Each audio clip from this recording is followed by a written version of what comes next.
Hello student, आज हम लोग जेई मेन 2024 के क्वेश्चन करने वाले हैं जो कम्प्लेक्स नंबर से एक क्वेश्चन है। चलिए उसे देखते हैं। यहाँ पर लिखा हुआ if z1 z2 are two distinct complex number such that mod of z1 minus 2 z2 divided by half minus z1 conjugate of z2 equal to 2, तब इन चार ऑप्शन में से कौन सा है वो मुझे देखना है। इसको सॉल्व करते हैं ऐसे।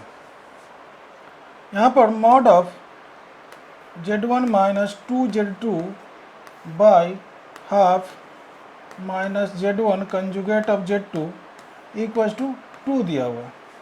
अब हमें मॉडुलस के बारे में यह मालूम है कि मॉडुलस का जो प्रॉपर्टी होता है उसमें mod of z1 by z2 equals to mod of z1 by mod of z2 होता है, इसका यूज कर लेंगे। दूसरी बात कि mod of z square equals to z into conjugate of z होता है, इसका भी यूज कर लेंगे। इन दोनों का यूज करेंगे तो यह क्वेश्चन सॉल्व हो जाएगा।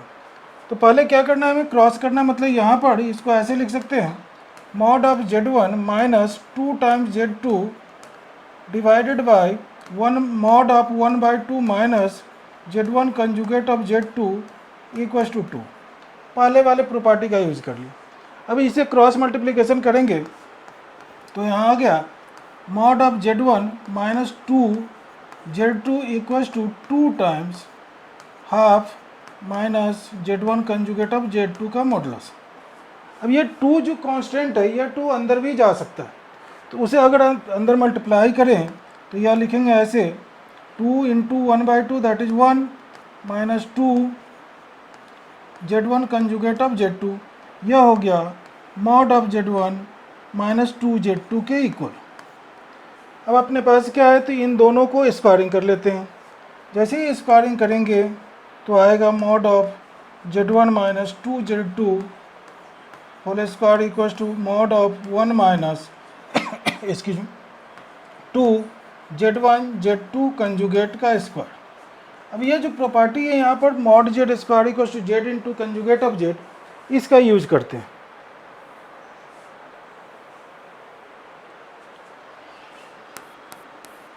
तो जब इसका यूज करेंगे तो इसे ऐसे लिखेंगे z1 minus 2 z2 times conjugate of z1 minus 2 conjugate of z2 equals to 1 minus 2 z1 z2 conjugate times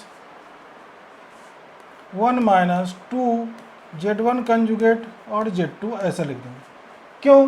क्योंकि यहाँ पर यह भी एक प्रॉपर्टी होता है कि z1 प्लस z2 या माइनस z2 होल कंजुगेट अगर है, इसे लिख सकते हैं z1 कंजुगेट प्लस माइनस जो भी रहेगा z2 कंजुगेट, और z कंजुगेट का कंजुगेट होता है z, या इन दोनों प्रॉपर्टी का यूज कर रहे हैं। तो जैसे यहाँ देखेंगे कि इस लेफ्ट हैंड साइड में तो कुछ किया नहीं, राइट हैंड साइड वाले में देखो 1 माइनस 2 z1 z2 कंजुगेट यह लिख दिया।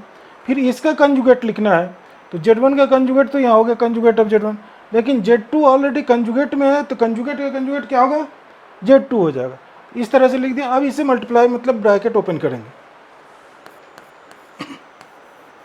तो z1 conjugate of z1 minus इसकी z1 2 times z1 conjugate of z2, फिर minus 2 z1 conjugate z2 plus 2 टू जा 4 z1 z2 कंजुगेट, ऐसा हो गया z2 equals to right hand side में भी ऐसे ही 1 minus 2 z1 conjugate z2 minus 2 z1 z2 conjugate और प्लस 2 टू जा 4 z1 कंजुगेट, थोड़ा सा अरेंज कर लें, और z2 कंजुगेट ऐसे लिख दिया। या अब यहाँ कुछ लग रहा होगा कि कुछ कैंसिल होने वाला है, जैसे कि minus 2 z1 z2 conjugate left side में है और राइट साइड में भी माइनस 2 z1 z2 कंजुगेट है, यह दोनों कैंसिल हो गया।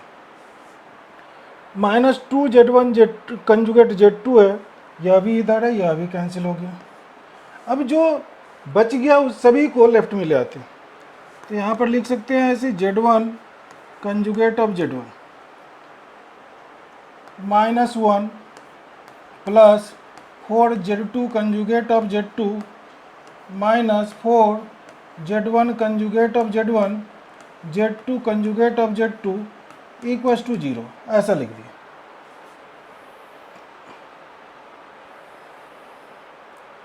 अब यहाँ Z1 conjugate of Z1 means mod Z1 square हो गया minus 1 plus 4 times mod Z2 square minus 4 times mod of Z1 square into mod of Z2 square equals to 0, ऐसा लिखती है। अभी इसके बाद हम लोग कुछ देख रहे हैं कि कुछ फैक्टराइज हो सकता है यहाँ पर, तो उसे फैक्टराइज करने की कोशिश करेंगे। तो यहाँ हो गया mod of Z1 square minus 1। इन दोनों में से अगर मैं माइनस मॉड ऑफ Z2 यानी 4 times mod of Z2 square common कर लूँ माइनस में, तो यहाँ पर हो जाएगा mod of Z1 square minus 1 equals to 0। अब यहाँ से देखेंगे तो mod of Z1 square minus 1 times 1 minus 4 times mod of Z2 square equals to 0 हो गया। अब यहाँ आ गया mod of Z1 square minus 1 equals to 0 और 1 minus 4 times mod of Z2 square equals to 0। इससे आ गया क्या, mod of Z1 square equals to 1 और इससे आ गया mod of Z2 square equals to 1/4। अब यहाँ पर mod of Z1 equals to 1 और यहाँ mod of Z2 equals to 1/2, ऐसे होता प्लस माइनस 1, लेकिन मैग्नीट्यूड है, मॉडुलस है, तो मॉडुलस कभी नेगेटिव नहीं होता, इसलिए +1 लिखा, +½ लिखा। अभी यह सर्कल को रिप्रेजेंट करता है, वैसे सर्कल को जिसका सेंटर 0 0 और रेडियस 1 है। तो यह Z1 कहाँ पर है, Z पे लाई करता है, ऐसे Z पे जिसका सेंटर 0 0 और रेडियस 1 है। और उसी तरह से Z2 जो है यह इसका भी सेंटर 0 0 और रेडियस ½ है। तो पहले वाले सर्कल का क्या है, रेडियस 1 है Z1 का, और दूसरे वाले का है रेडियस ½ अब यह देखना है हमें ऑप्शन में कि कौन सा ऑप्शन है वह सही होगा। देखते हैं, यहाँ पर लिखा हुआ है पहले में कि either Z1 lies on a circle of radius ½ और Z2 lies on circle of radius 1। दूसरे में Z1 lies on a circle of radius ½ and Z2 lies on a circle of radius 1। तीसरे में either Z1 lies on a circle of radius 1 and Z2 lies on a circle of radius ½ तो यही answer हो गया, यह answer है इसका। तो इस तरह से हम लोग इस टाइप के क्वेश्चन को सॉल्व करते हैं। आज के लिए इतना।